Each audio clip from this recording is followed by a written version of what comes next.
If you're a marketer or a small business trying to be found online, then there's a good chance that you will currently spend a fair amount of time performing SEO and probably setting up PPC campaigns.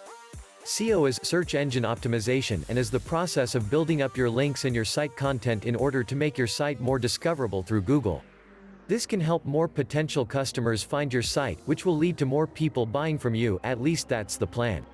PPC meanwhile is pay per click and is a method of advertising where you only pay for adverts that actually get clicked. Often this will mean paying for adverts that will appear on Google searches, which you do by using the Google AdWords advertising network. But why should you only focus on Google? Because actually, there are a lot of reasons to wake up to Bing and Microsoft. Here's why. The current lay of the land. The reason that most people will focus the majority of their efforts on Google is that they know Google has by far the largest share of search traffic. This is indeed true, but it's not as much of a majority as you might think. Because actually, Bing owns 20% of search traffic while Yahoo, which is powered by Bing, earns 10%. If you aren't paying any attention to Bing then, that means that you're walking away from a whopping 30% of your visitors. This is something that you would never do in any other area of business, so why do it now? What's more, is that Bing is actually less competitive than Google for advertising.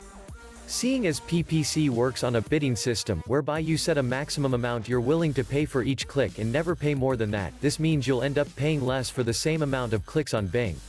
How much less? 33.5%. That means with the same budget, you can afford 33.5% more visitors. That makes a big difference to your business. The future of Microsoft.